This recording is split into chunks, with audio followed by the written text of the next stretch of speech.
நேற்றைய தினம் தமிழ்நாடு அரசு மாதிரி பச்சை துண்டு போட்டுட்டு துண்டு விழுற பட்ஜெட்டை தாக்கல் செய்யறவர்கள் நாங்கள் அல்ல.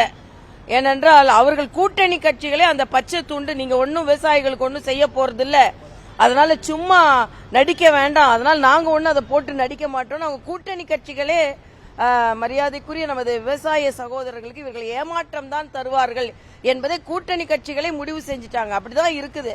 ஏன்னா விவசாயிகள் கடுமையான அதிருப்தியை தெரிவித்திருக்கிறார்கள் இந்த பட்ஜெட்ல. அவங்க குவிண்டாலுக்கு நெல்லுக்கு 3100 ரூபாய் கேட்டிருந்தது, அதை பத்தி எந்த அறிவிப்பும் இல்லை.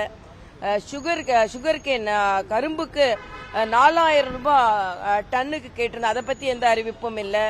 அவர்களோட கடன் தள்ளுபடி பத்தி எந்த அறிவிப்பும் இல்லை. ஆக அவர்கள் என்ன சொல்லுகிறார்கள் என்றால் நெடுங்காலமாக வளர்ச்சிக்கான எந்த திட்டமும் இல்லை. இதுல வேற இந்த தமிழக திமுக மாடல இந்தியா முழுவதும் பின்பற்றுகிறலாம். பல மாநிலங்களில் உபரி பட்ஜெட் தாக்கல் செஞ்சிருக்கிறாங்க. ஆனா நீங்க கடனோட டெபிசிட் பட்ஜெட்டை தாக்கல் செய்திருக்கிறீங்க.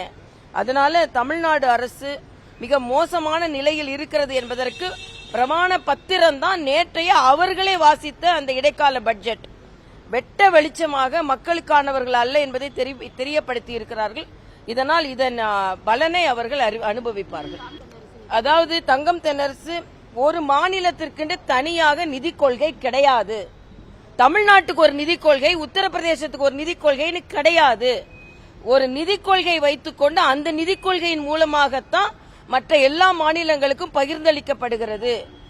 மாநிலத்தின் நிதி பகிர்வு 41% எல்லா மாநிலங்களுக்கும் அதுதான். ஜிஎஸ்டில 14% எல்லா மாநிலங்களுக்கும் அதுதான். ஆக தமிழ்நாடை வைத்துக்கொண்டு தமிழ்நாடுக்கு மட்டும் ஒரு தனியான நிதி பகிர்வு கிடையாது. அப்படி என்றால் இவர்கள் எவ்வளவு பொய். உதாரணத்துக்கு SIR மூலமாக தமிழ்நாட்டில் உள்ள ஓட்டர்களை தான் எடுத்துறாங்கன்னு சொல்லிக் கொண்டிருந்தாங்க. இன்னைக்கு குஜராத்ல 77 லட்சம் வாக்காளர்கள் நீக்கப்பட்டிருக்கிறார்கள் செய்தி வருது.